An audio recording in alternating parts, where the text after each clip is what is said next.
If not, just imagine the voices coming from Mother Earth or something. Very relevant for our session today. So, I'll just give you an introduction of myself and then start off. I'm Gitanjali. I work with the Nudge. It's been 10 months now. Have been an entrepreneur in my past life with doing regenerative agriculture, organic farming for the last 10, 11 years. Worked with 10,000 plus farmers in multiple states and tried to bring farming close to the consumer. Knowing where your food comes from is the first of the things that you have to do to really fix the food system, right? So there's an old Native American saying, only when the last tree has been cut down, only when the last fish has been caught, and only when the last stream is poisoned, only then will we realize that we cannot eat money. This rings true more so today. 95% of our food is grown in the uppermost layer of the soil, right? The topsoil.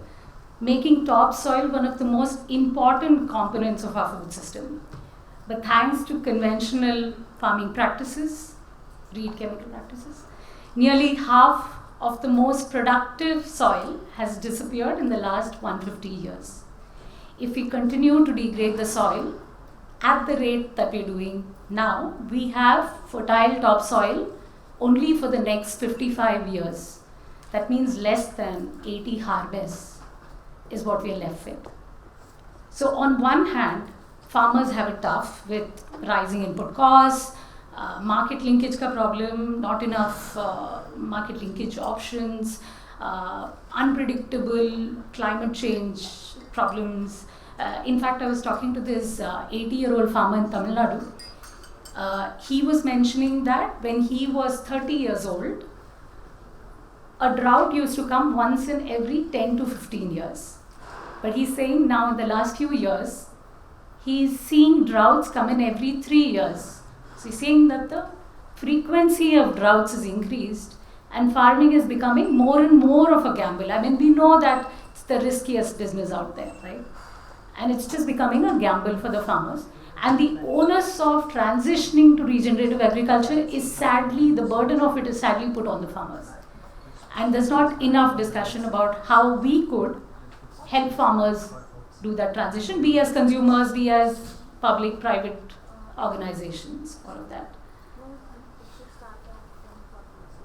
Food systems continue to be a net contributor, about 30% and above, to global greenhouse gas emissions.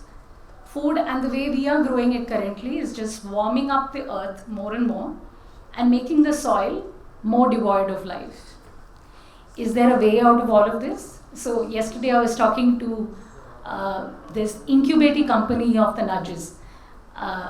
His name is Minhaj Kumar, I don't know if he's here, but he was saying, and I'm paraphrasing him, he was saying, जो हमने रायता फैलाया है, उसको हमें ही साफ करना होगा.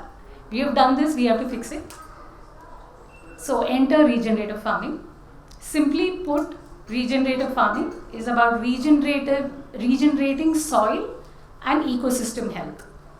At the core of it, it combines a variety of practice shifts to improve soil health, water cycle, biodiversity, increase resilience to climate change. Regenerative agriculture also helps in mitigating climate change by removing carbon from the atmosphere and locking it into the soil, or in other words, sequestering it. Now there are multiple definitions of regenerative agriculture, right? This crowd, I'm sure, is familiar with a lot of those definitions.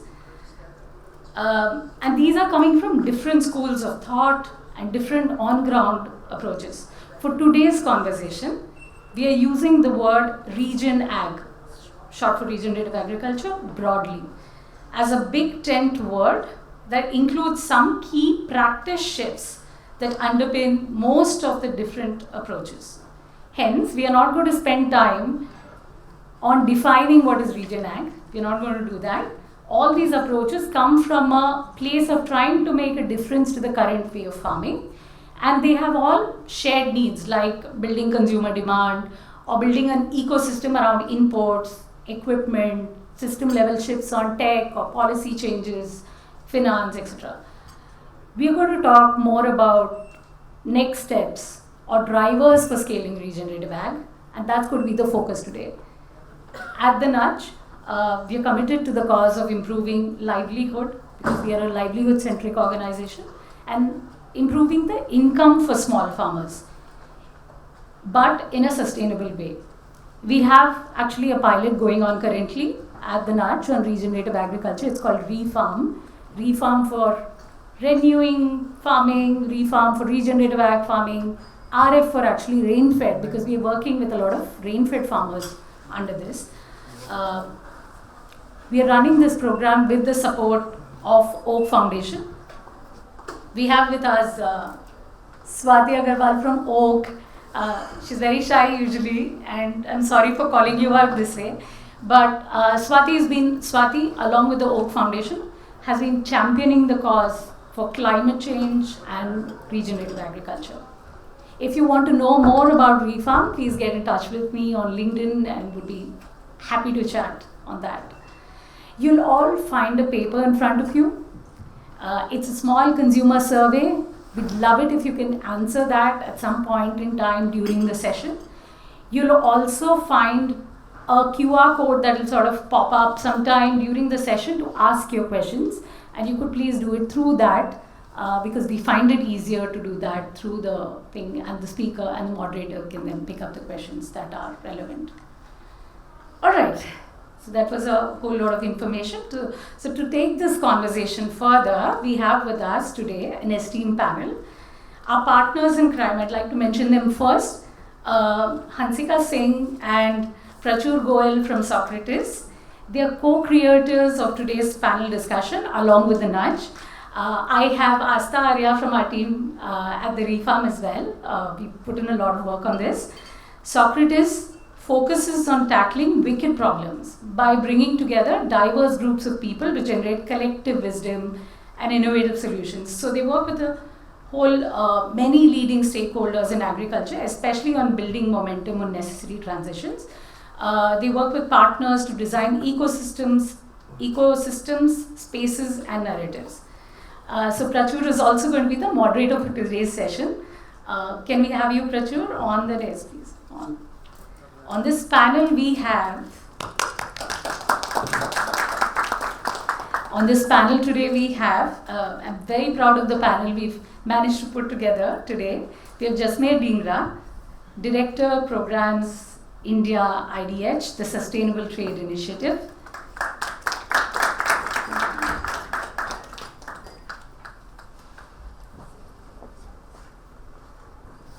We have Minhaj Ameen, Director, Strategic Operations, Finance and Administration, Agroecology Fund.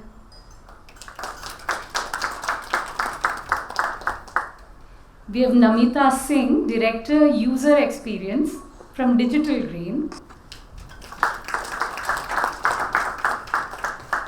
And last, we have Ramu, or Ramanjaneyulu GV, Executive Director, Center for Sustainable Agriculture. Over to you, Prachur. Thank you. Thank you, Gitanjali. I hope everyone can hear me. Good morning to all of you and good morning to everyone. So let's jump right in. And Ramu, my first question is to you. That we mentioned, Gitanjali mentioned regen ag. And one of the things that comes up in conversations is natural farming. We used to do it पहले भी तो खेती ऐसे ही करते थे 100 साल पहले. So is it going back in time to primitive practices, or is there modern science around this? And is it a blend? So what is your thought around it?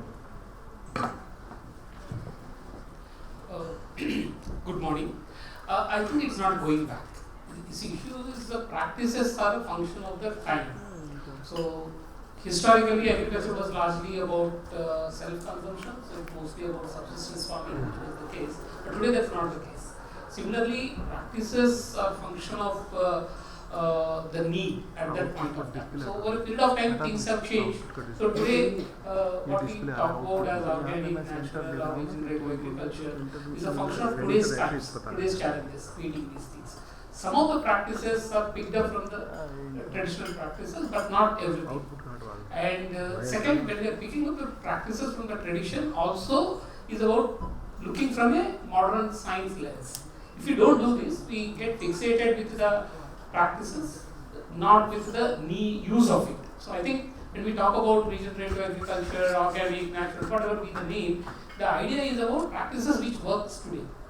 I think that's what we need to look for. And can you give examples of where this has worked with the modern science? Yeah, certainly. Say, for example, when we talk about the biggest debate in organic and natural farming today is about using cow-based products, so cow dung and all. Traditionally, people used to have a lot of they pray cow, and then cow is part of the life or livelihood of the people. But over a period of time, there are other animals came in, buffaloes and everything. And there's a large number of people who believe that only cow-based cow dung is the one which need to be used, not other kind of thing. But if you actually look at from a modern science point of view, the microbes present in any of these animal dung is similar. So there's not much difference. So if you make Jivamrit from cow or buffalo, it doesn't make difference. Whether it's about crossbred or a desi, it doesn't make difference. What makes difference is in the management of the animal. So that's how, if we can understand the practices and then moving forward, it works. Similarly, when we talk about organic matter, so people think organic matter is not required, microbes can solve all the problems. But obviously, organic matter is also required. So, how to increase the organic matter in the soil? So, it could be through crop systems, it could be green manure, it could be compost, many other things. So, any of these practices, because largely agriculture evolves with the user-generated innovations. So, how do we pick up science behind that and then see how it is working in a particular situation? If we can find that through the modern science lens, then that can get scaled up rather than getting caught in the identity of the product or the practice. No, I think identifying the science behind it and then using it to generalize and make it context specific is relevant. And thank you for clarifying, because that's a big conversation whether we should use a cow-based urine and dung or other animals. So that, I think, is one monkey out in the open. The other one, which is very common, and again I'll pose this to you, Ramu, is that it's understood or accepted that there is a yield loss or production loss in the first 3 years, and that's at least what we've heard in the organic farming setup. Is this necessarily true? And does yield loss mean an income loss for the farmer? I would say if you take the Indian situation, probably global situation also, there will be three, at least we can divide the production systems into three different kinds. One is a very subsistence farming where farmers use very low external inputs and then the yields are lower, incomes are also lower. That's one kind of situation. In such situation, transition helps them significantly. It increases yields, it helps them to get better production, and then so they can move on. Second kind of situation is there where there is a very high input use, very high incomes also, but there is a significant impact on the environment, like say case of Punjab, Haryana kind of situations.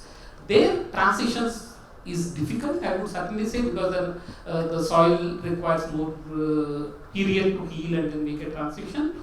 And also, since farmers are not suffering from an economic point of view, tending to shift is very low unless they get support, because the other model is supported significantly. But there is other situation where there is high input use, but yields are not on par, because it may not suit the soil conditions, it may not suit the local situations. Environmental impact is also very high. There the farmers are tending to shift. So I would say if in these three situations, the middle ground is where input use is very high, but output is lower. The farmers can make easy shift if they can be trained well. But in the other two situations, the first one where the input use is low, production is low, farmers will shift, but they need support because financially they don't have money. The third situation where farmers are using very high inputs, high productivities, high incomes, but the environmental impact they don't care because say rice and wheat system is supported. If you are asking them to shift towards pulse-based system, it won't work. So there you need to redesign the model. I would say yield losses is a function of your input use and then the ecosystem over there. It's not a very generic situation. And just to add on, in the modern agriculture also, the yield gap, I would say from the ICR recommendations to farmers' feeds is about 60%. 60%, not even 30%. So it's the same story everywhere. Yield gap is a function of your input use. And give some examples for this third bracket, like what regions would you think about in India, or what farming zones? For example, for the second one you said it's Punjab, Haryana, high input use. For this high input use but not high enough yields, what regions would large part of India, I think 60-70% of India, whether we take Andhra Pradesh, Telangana, Karnataka, Gujarat, all these areas are like that. We use a lot of high input use is very high, but the yields are not on par to the inputs used. And then ecological impact is also very high. That's 60-70%, I would say. Thank you. Thanks for setting the context, Ramu. And I think the other part that is part of this region ag is this idea of multi-cropping. And it need not be the same monoculture, two crop systems that we see or we have gotten used to in the narrative today. And Jasmer, I want to come to you on this, that I think there is a farm level system, but the farmer is also part of a larger market ecosystem with supply chains and consumers. So given that you have your organization has done significant work in MP, where you have worked to grow region cotton for international buyers, what does the supply chain look like for a multi-cropping farm, and how is it different? Yeah, I mean, it certainly is different. It's also one of the challenges that we are working on, so it's not solved for. What we basically see, and you mentioned cotton, which is correct, it's also that the sort of ambitions towards regen ag in a cotton and apparel supply chain actually led a lot of these transitions before the rest of the food companies, etc., started stepping up on the global stage and making those commitments. The supply chains of these crops work very differently. The cotton farmers we work with intercrop with wheat, with maize in Chhindwara, with wheat in some of the western MP regions, they rotate with chilies. But if those sectors haven't quite ramped up on their commitments on regen ag, they don't have quite the same incentives to invest into that supply chain. As cotton and apparel, who've set targets on SBTIs, SBTNs, you name it, right? Like there's been a lot of pressure on the textile sector, which is why they've jumped into organic, regen ag, better cotton, several forms of sustainable fibers or raw material. So for us, what we're really looking to do is identify who are the champions. We know that we work with certain companies who want to continue to provide a better basket of products to their existing consumers. So if they're getting that by collaborating with us on the same farms where the cotton farmers also grow wheat or chilies, and they want to retain their customers by being first to market with a more sustainable product, those are the ones we're trying to draw to the table right now. But it is, from our experience, it's definitely been a longer journey trying to get the food sector on board than the apparel and the textile sector. And even for cotton, is the supply chain different? Like, does it need a different system? No, it actually doesn't. So it's more about what kind of claims do the companies want to make when they're sourcing a regenerative cotton. Are they looking for full farm level traceability and so on, which in that sense the supply chain doesn't change, but the infusion of traceability of the system may be a requirement, but it's not a requirement currently for most. They're looking to actually test what works. So a lot of the proof of concepts where we're working with a few apparel companies on the field, they're still trying to discover how do we best support these farmers.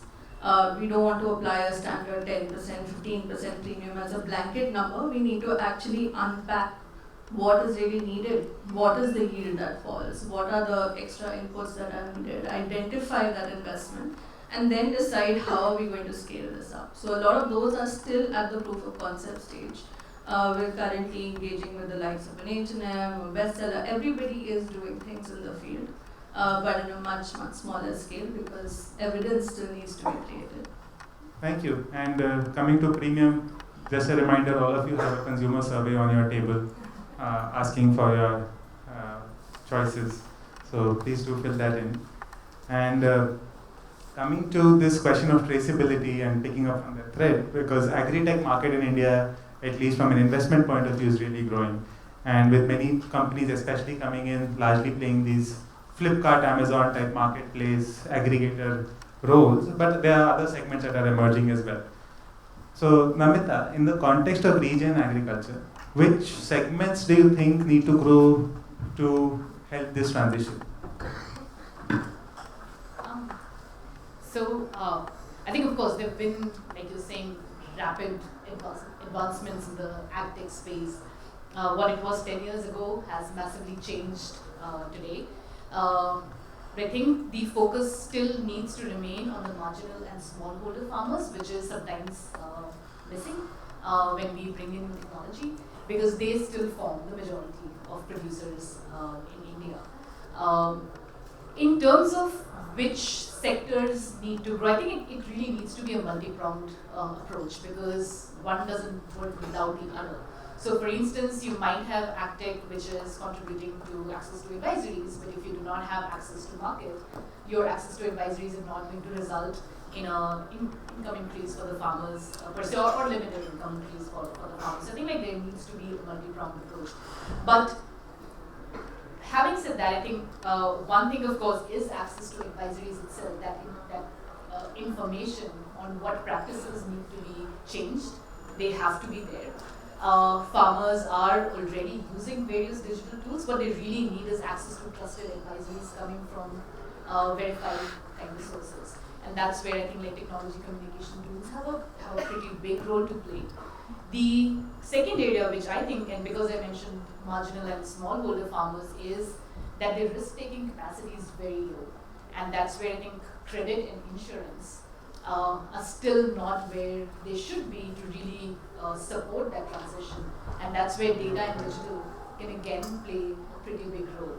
And the third part for me would be, again, access to markets. So a lot of this fails if they do not really have markets where they're able to sell their produce at a premium that it deserves, so that the transition actually makes financial sense for them. I mean, after all, it's a livelihood for them.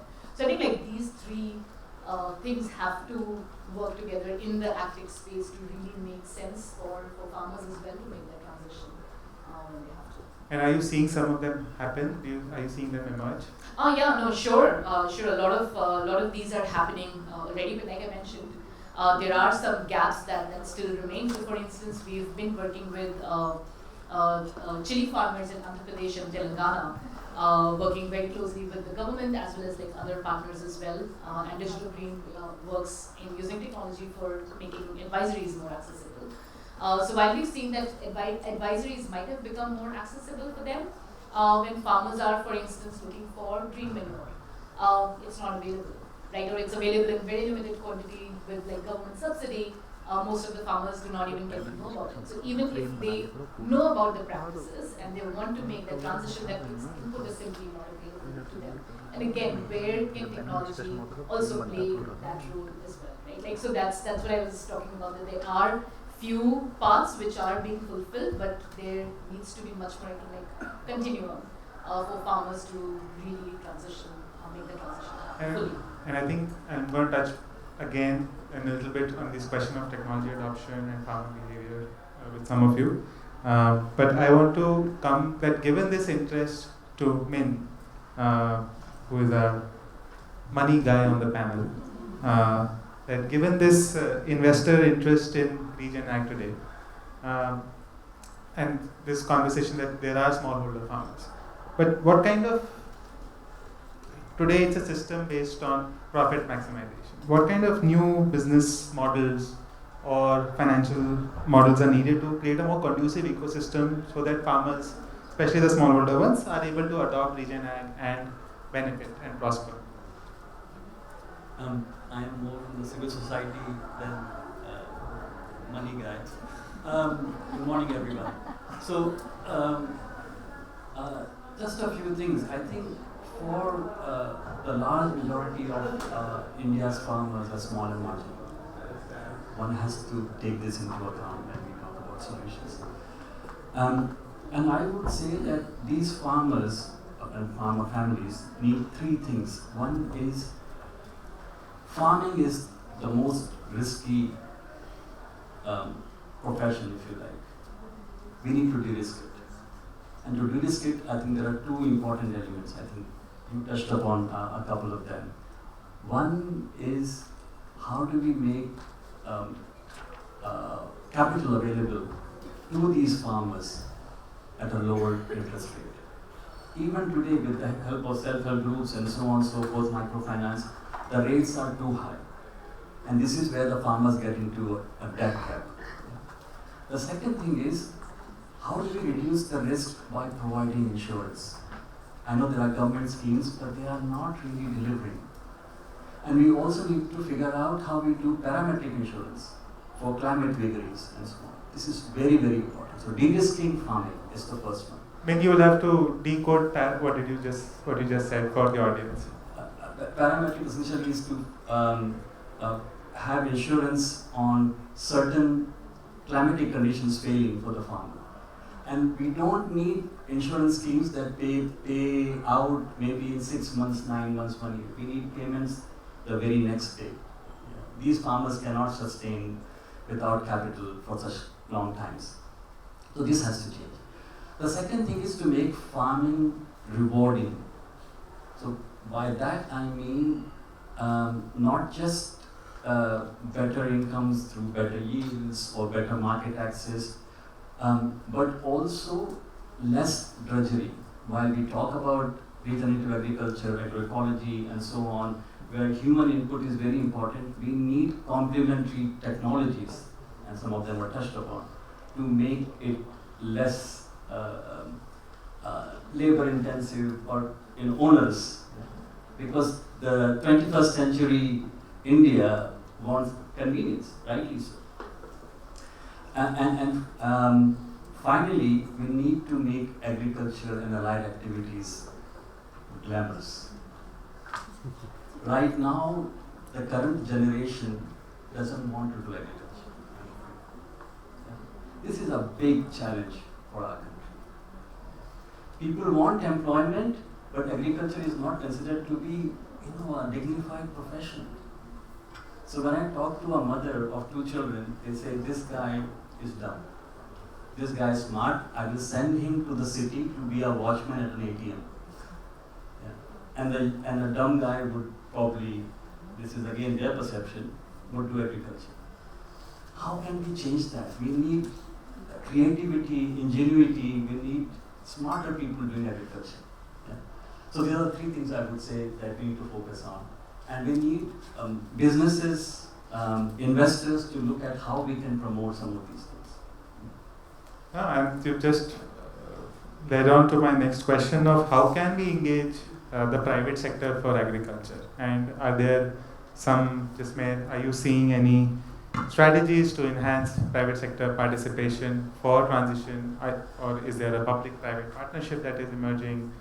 So so maybe let me lean on what we're doing in 2 states, both Madhya Pradesh and Karnataka. It's very much a public-private partnership. And maybe before I go into the roles of the private sector and how we leverage public sector support, I think the crux of why we've come together is actually related to your point that most of the farmers in India are small and marginal.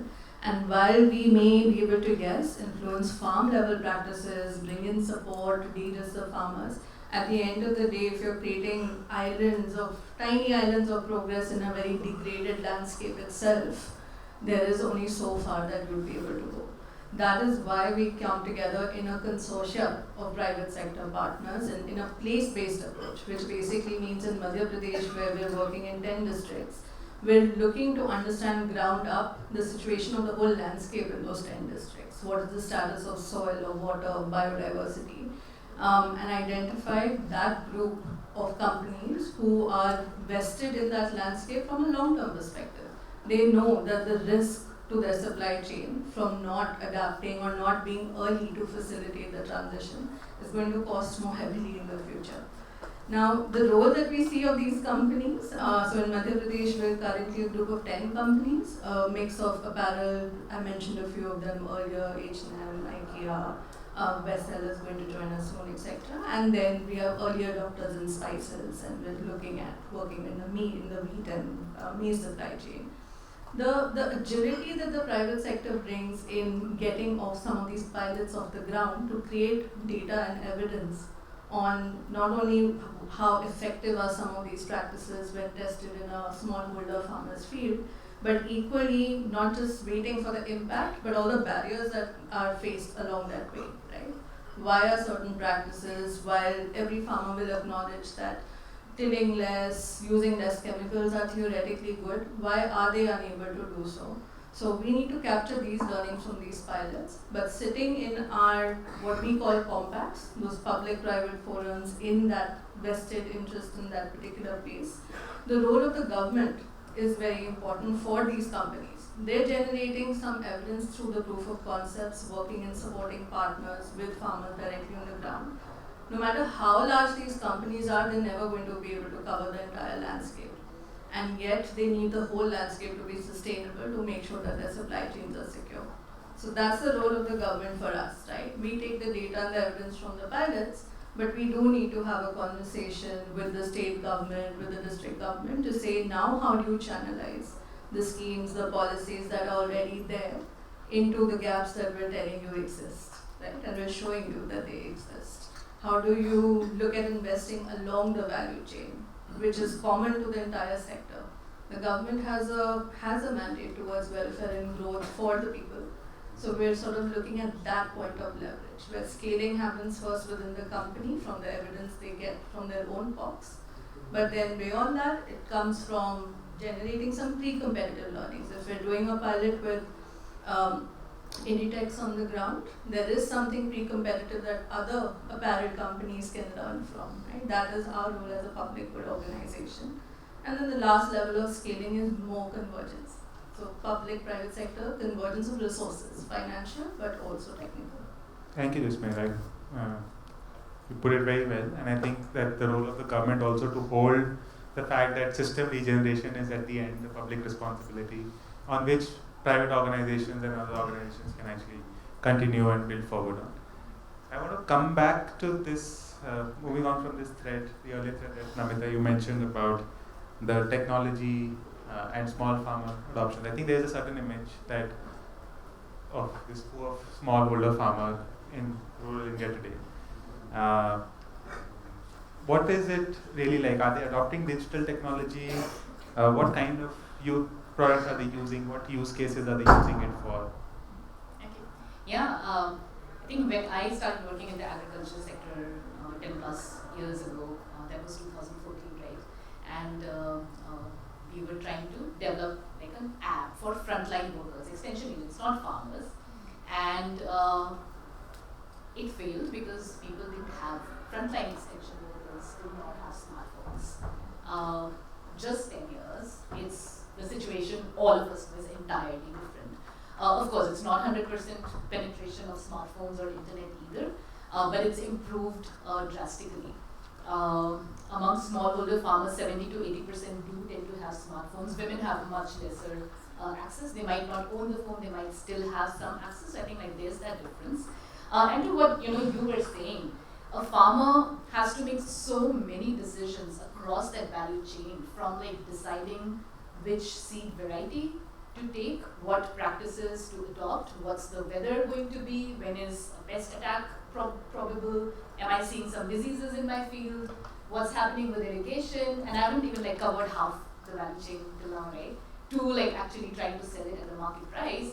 They're making all of these decisions, and there is a lot of digital use now as well. When we talk to farmers, often, for instance, they look up Google and YouTube a lot to look at what these best practices are.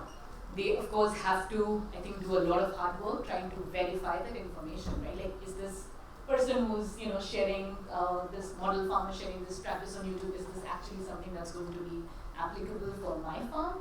But they're using a lot of that. Another place is the weather widget, which a lot of us have on our phones, so it's easily accessible to them. That's also something that's really, really crucial for them.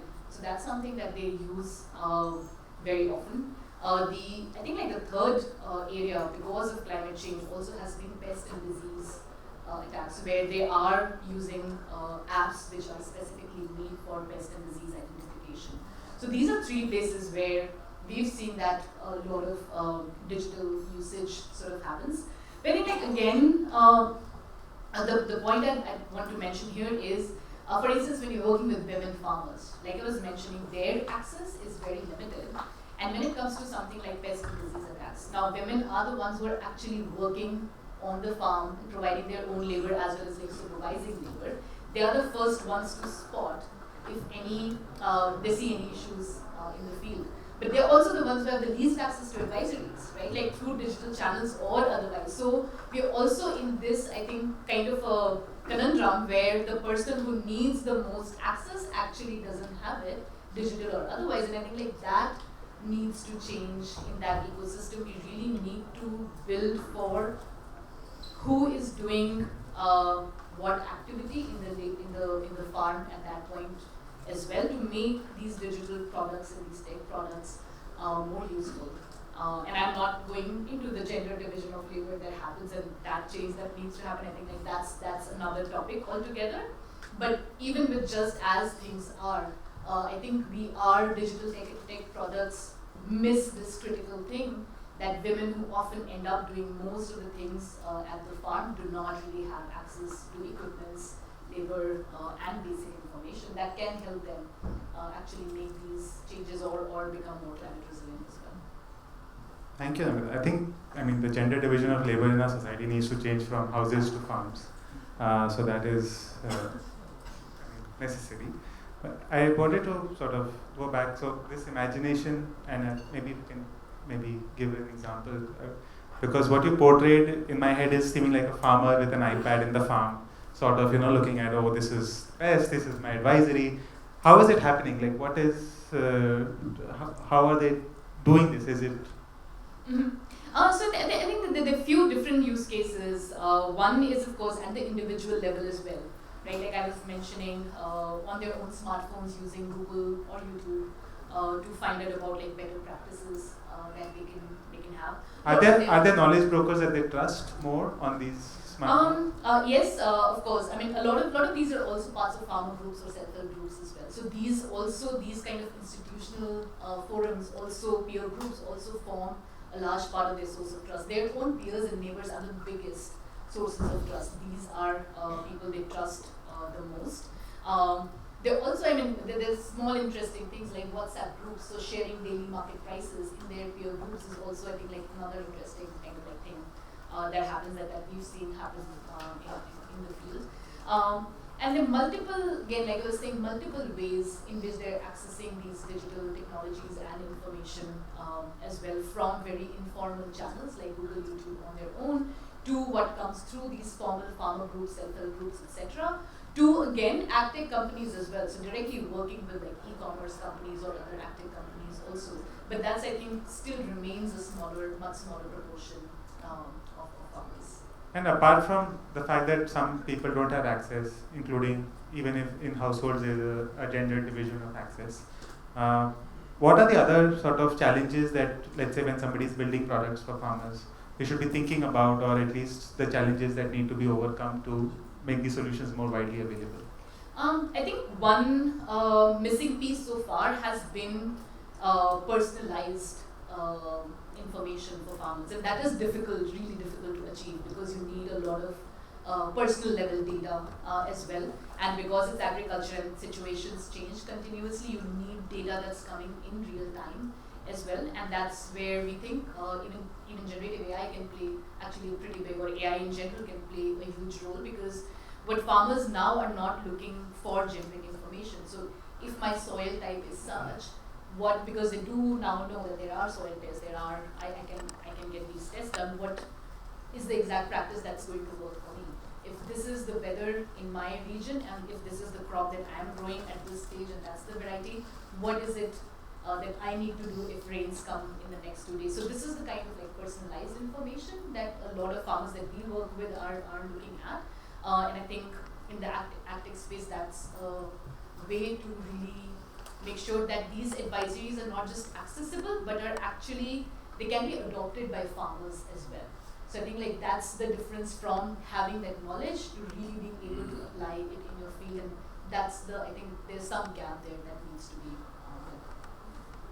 Ramu, you also work with in multiple states with farmers on the ground, and you also have an academy to train farmers around and across the system to build capacity. What are you seeing are the effective ways Namita mentioned digital, but what are the best effective practices to disseminate information to farmers? And is it just a knowledge gap, or is there a mindset and behavior change thing that also is needed? And what is, how can that be achieved? I see both. There's a knowledge gap and also there's a behavioral issue which we need to understand. Like any one of us sitting here, right? So one is about, when we talk about knowledge gap, a lot of it is also created by the multiple sources of information coming in, which will be conflicting kind of information. Some say use only cow, somebody say you should not spray, or somebody says do this, somebody says don't plow, somebody says always plow, kind of thing. So people have a lot of questions basically. What do I do in a situation? So a good knowledge-based capacity building is what can solve the problem. We all feel, again I would say, all of us sitting and working with farmers take it to different extreme views. One, feel farmer knows everything, so you don't need to say anything. Farmer's knowledge is simple.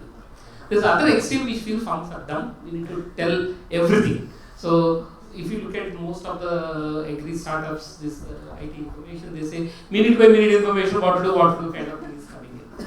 See, none of us does that, right? See, we take help when it is required. See, you should be in a position to say, make people think and do on their own. They think and do on their own, they have their own observations. Your role comes in when they need it. So I think that's the approach one needs to take. That's one of the reasons why many of the startups fail. Many of these apps are not so much useful. When I need, they don't provide anything. They only tell me what to do, kind of thing. That's what the modern agricultural extension also failed. They only are on the supply side.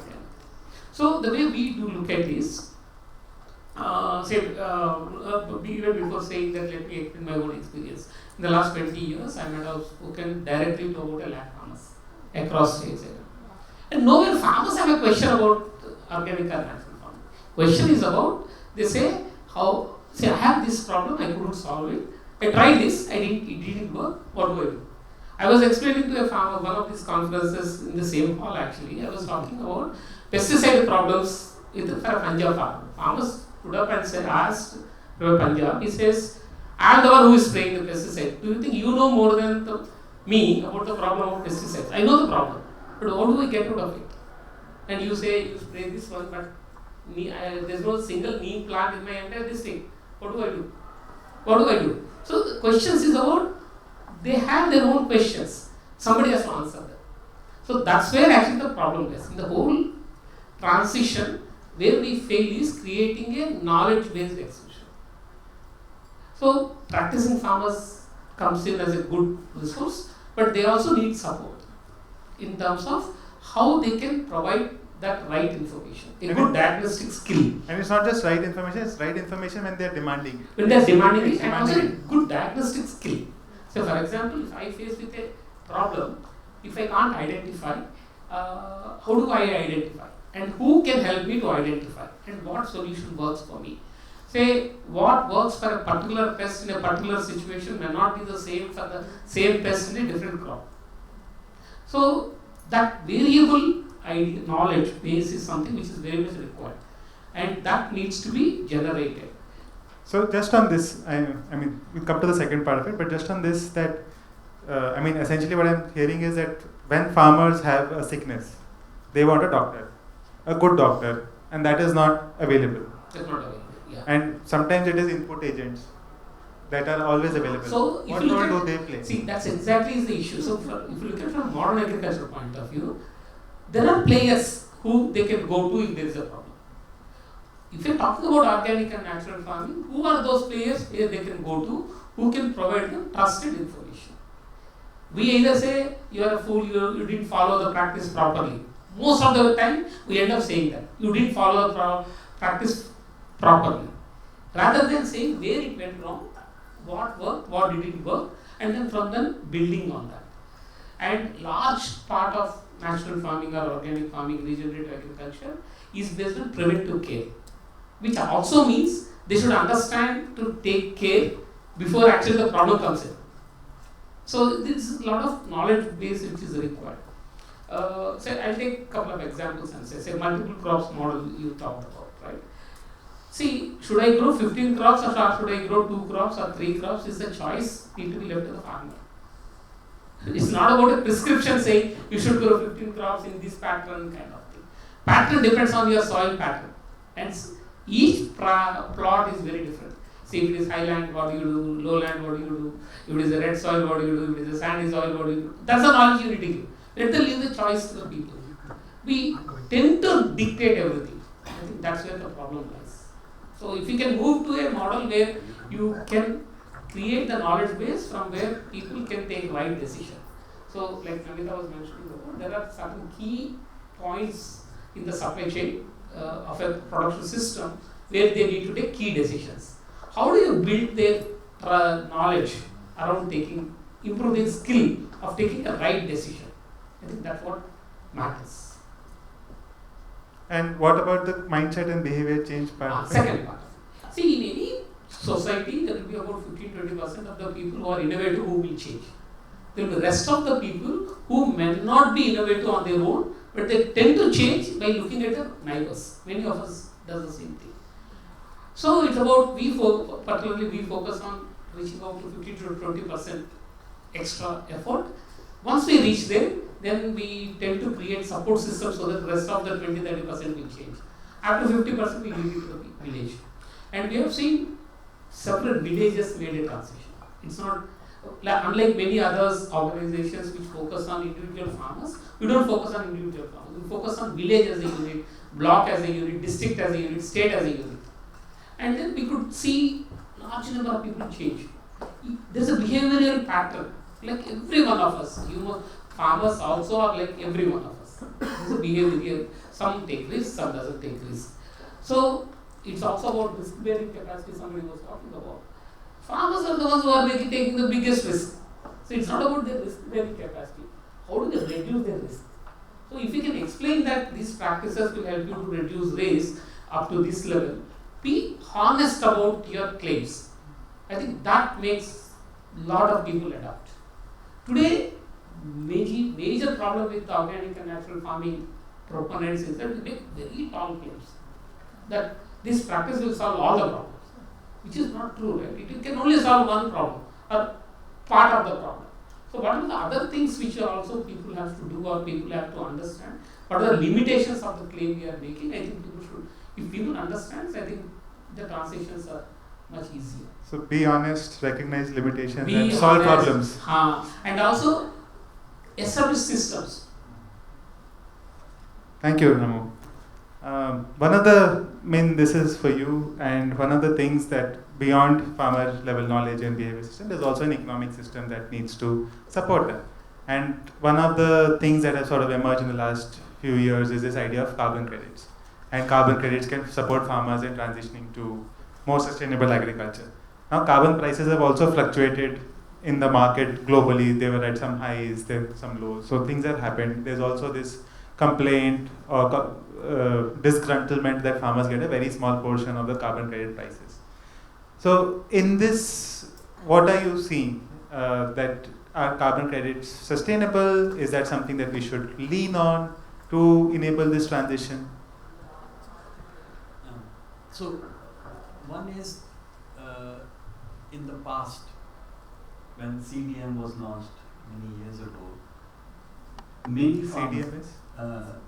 Clean Development Mechanism. This was in the early 2000s, and many consultants came in across the world for carbon credits to farmers and agroforesters and so on.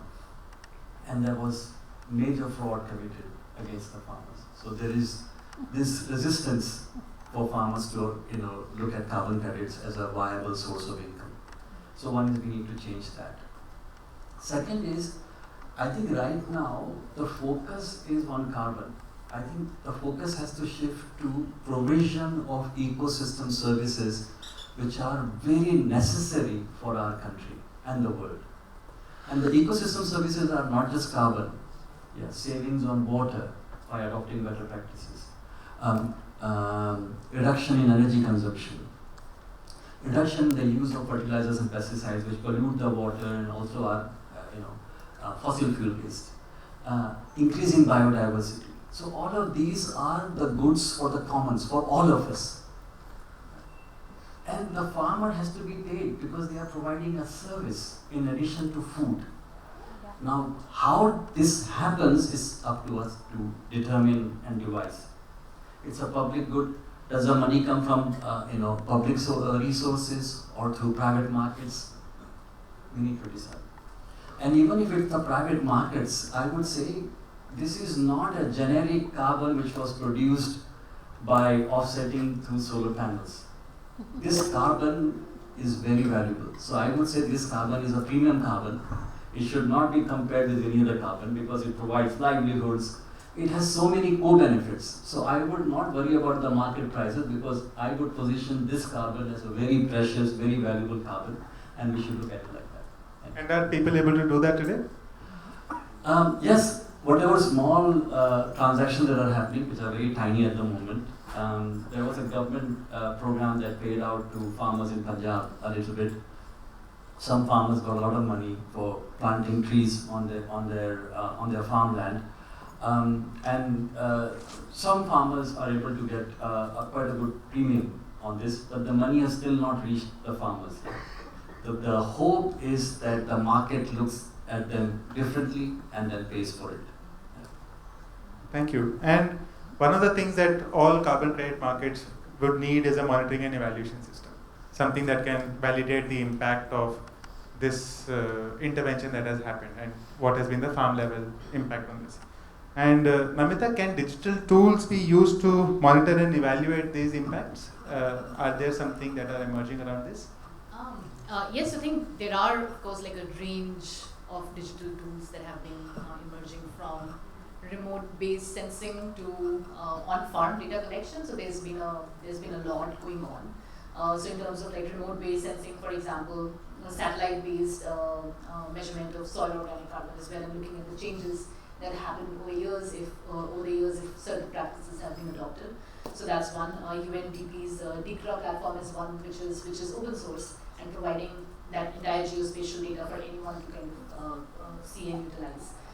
So that's one part of it. The other is closer to the farm, which is like drones doing like digital photography, again looking at these different parameters and if that's soil organic carbon or water levels, etc.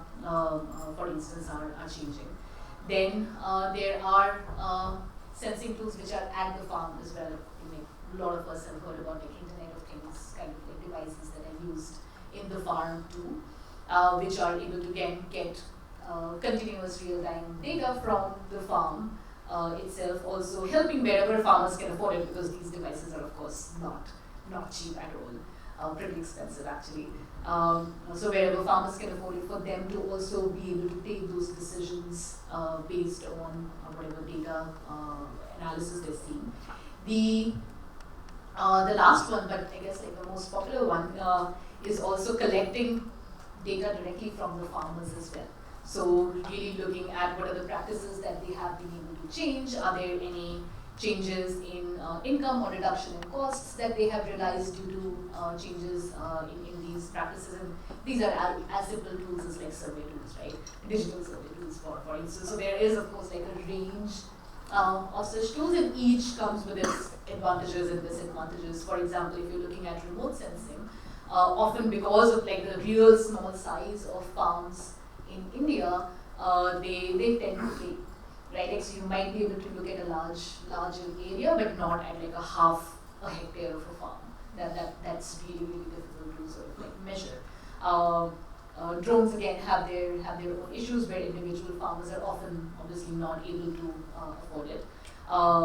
Same goes with like Internet of Things, where again, like I was saying, like simple digital tools like survey forms, the quality of data sometimes becomes an issue, right? How reliable is that data? Is that data actually correct? So I think, yeah, there are a variety of tools, each with its own. But some of them are more expensive and maybe not yeah, viable. So you can get very accurate data, but it might be very expensive, or you can get somewhat inaccurate data, but cheaper. Yeah. So often I guess like a triangulation type of a thing works, but yeah. Thank you. So moving to, we've spoken a lot around the production farmer side, and I think there is the other half of the consumer side also, and let's touch upon it a little bit. Now, earlier this year, there was this report that European Union has flagged over 400 products, Indian products, in the last 5 years over contaminants. So our rice, coffee, spices like chilies, herbs, they're all either have pesticide residues or metal contaminants. But हम लोग तो खा रहे हैं. So what are your thoughts on the existing regulatory frameworks in India? Is it a regulation problem, implementation problem? How can we align with the global best practices? Sure. I mean, I think right at the onset, that's a very real challenge, right? Food safety and what we're consuming versus what we're exporting. But I also want to equally say, and I think Ramu said this well as well, right? Regenerative is not the magic bullet to answering these questions. Food safety and what we're putting into the food we're growing is one part of it. I think the laws in India with regards to food safety in terms of the norms are actually quite strong. What's lacking is the enforcement and the regulation, right? We just don't have those boots on the ground. We don't have testing facilities which are closer to the production points. They're all in labs quite far away. And most of the things that we're talking about, spices or teas, they are blended into several forms before they reach the point of testing. So how do you even know where the real problem is? And that is why all of that infrastructure or enabling support needs to come closer to the first point, to the point of production, or at least closer to the first point of processing. That itself is quite a shift, right, in terms of what is needed. And in terms of enforcement, I think we've already spoken a lot about extension and having a knowledge-based approach. When you talk about regen, organic, and even food safe, I'm not saying they're all comparable, but I think all of these are very technical, right? You have to go there by design, not by default. It will never happen that you train someone on good practices and you have a food safe product. So the kind of extension, therefore, that we're actually giving to farmers who are growing these commodities that are being rejected, with what objective are we, sort of training them? We can train them on better growing practices, but ultimately, are you creating that awareness that it could potentially go into a much more higher remunerative product if we're also equally factoring the technical science of what is food safe or organic? It's not romanticized as a let's do this because it's better for the environment or it will save you more input costs, etc. But the fact that you're actually creating a far more specialized product than even simply just farming better. I think that is what we need. More closer extension, more enabling services right there, closer to the farm, closer to processing. That is what will change in terms of having more food safe products, whether we eat it or export it. Thank you. And Ramu, regenerative agriculture can mean many different things in Indian context, from permaculture to even integrated pest management. And in such a diverse landscape, how critical is certification to ensure authenticity and even maybe to secure better prices for farmers? I think the question of certification comes in about when the product moves from producer to consumer, like she was mentioning. There are multiple players in between. And then there are also products where we use multi-ingredients. So then when we are moving from one place to another, moving through many players and then getting blended with several things, then you need some level of quality assurance. So in India, by law, around up to 12 lakh rupees, farmers are exempted from certification if they are selling directly. Aggregators are exempted up to 50 lakh rupees. Beyond that, I think it should be mandatory. If somebody is selling 50 lakh rupees worth products in the market, it is impacting several people. So obviously there should be some level of regulation, and then that regulation comes into the certification. And so that's the issue. So I think there is a certificate, but how that certification would be implemented, and then what is the credibility of the certification, these matters. So I would say. And what are these organic certifications today? I would say before going that, another thing also, like Namita was mentioning about different tools for collecting data. Certification is one of the tools. We are already collecting the data of every plot, and that can be put to multiple uses. Rather than having, say, 4 or 5 different ways, systems for collecting data, if they have, say, every farmer, every plot, what crop is grown, what practices are followed is collected, and that is verified by the group there, and then there is an external agency which is verifying it, that's the most authentic system.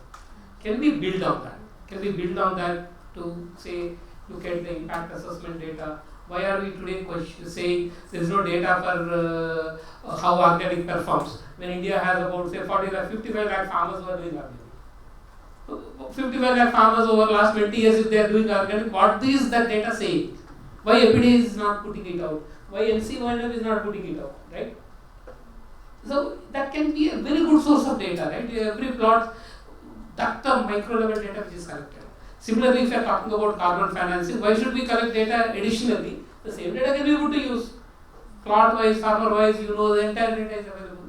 When market is trusting you that this product is organic, why not the others also trust the same data and put all our efforts in building that kind of data? So one integrated data management system which is credible, I think that's the key thing. Rather than parallelly building systems. So from that point I would say certification should go beyond only certification. So it's about an integrated data management system in which certification is one element. There could be extension services, there could be credit taxes, there could be carbon financing, all that can be integrated into that kind of data platform. Fortunately, Government of India is now trying one such platform kind of thing. Coming back to the India certification system, currently there are 2 certification systems. One is called participatory guarantee system where farmer groups can come together and then make the claim, and that would be verified through agencies approved by National Center for Organic and Natural Farming. Other is through EPIDA, which is again farmer groups can come together and make the claim, and that will be verified through the agencies accredited by Ministry of Commerce. So both follow the same set of standards. India has only one set of standards, National Standard for Organic Production. And means of verification is also same. Basically farmers make the claim and the external agency comes and verifies. Only difference between these two is the agency which accredits. Either it's the Ministry of Agriculture or it's the Ministry of Commerce. Unfortunately, they don't trust each other.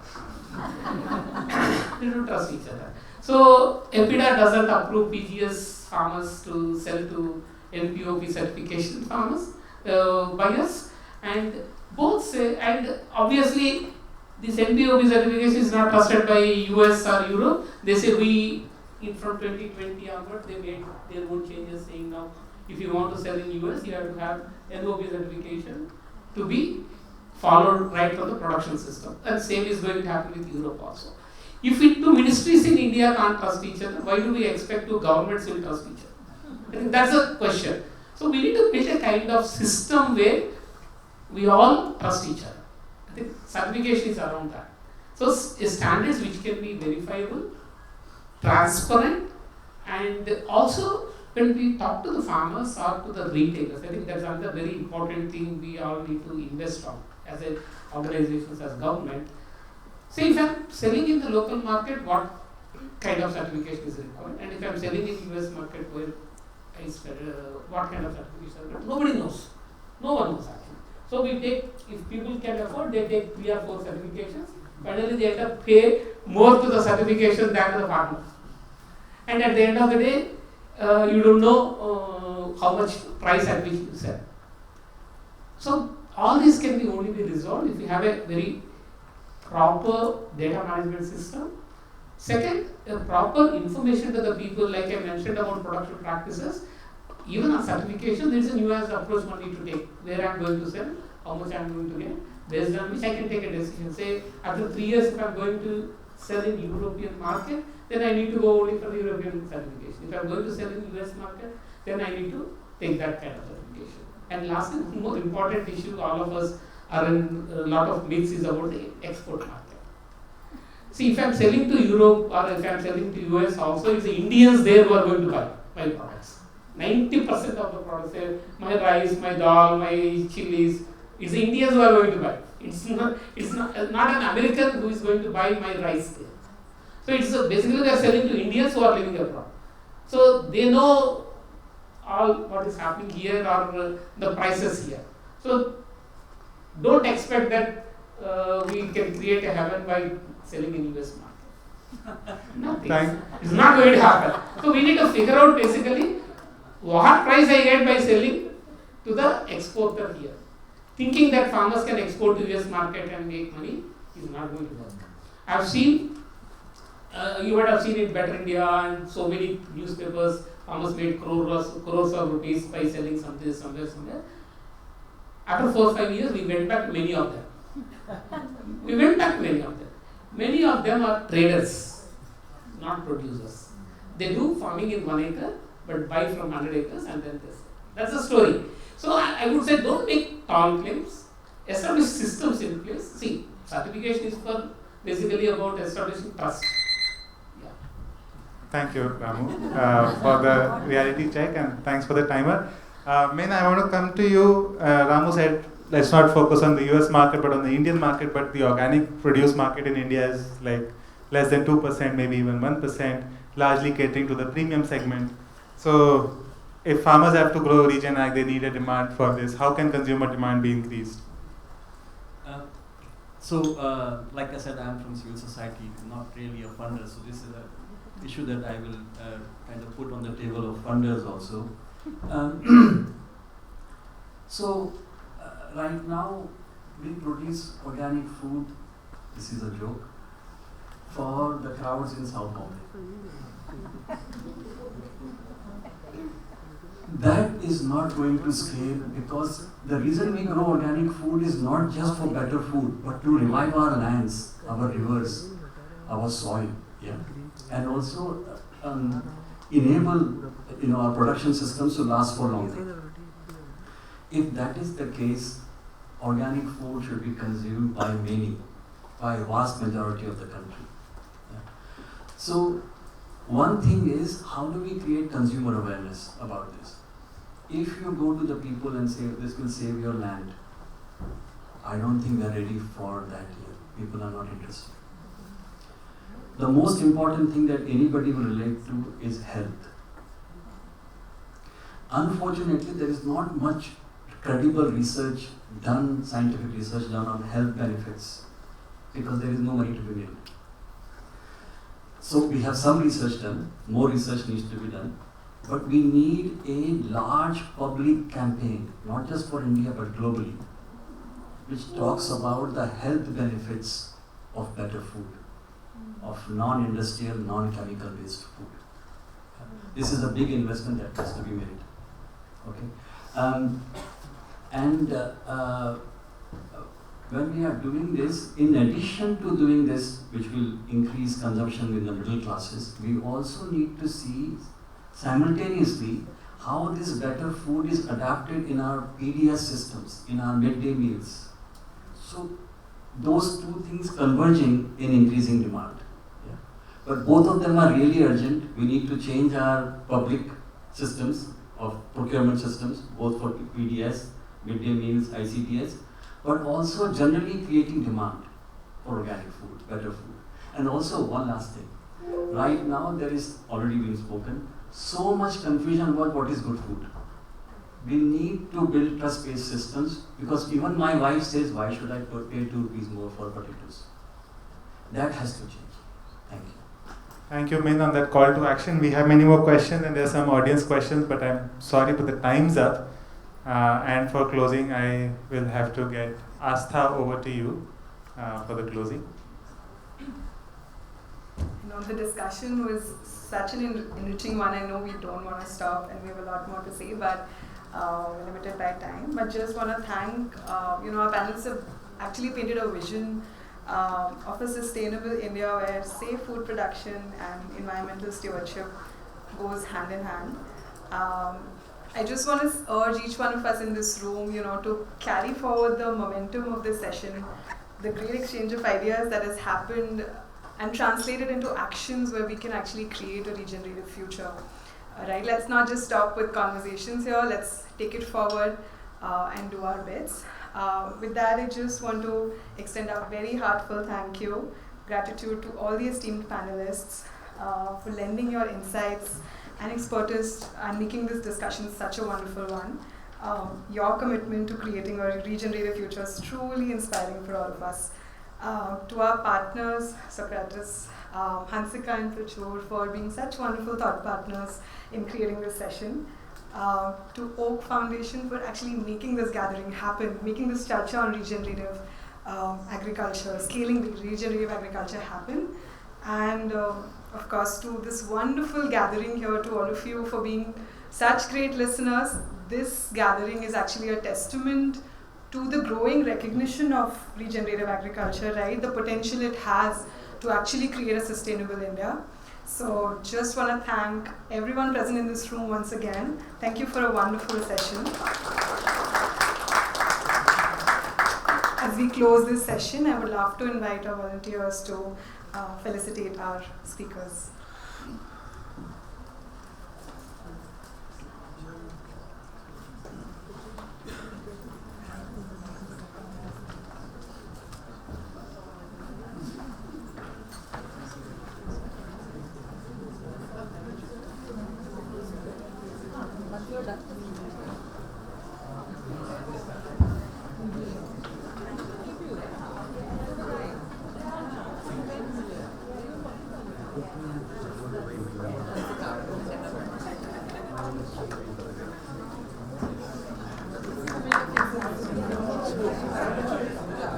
Just a quick thing, I hope all of you had a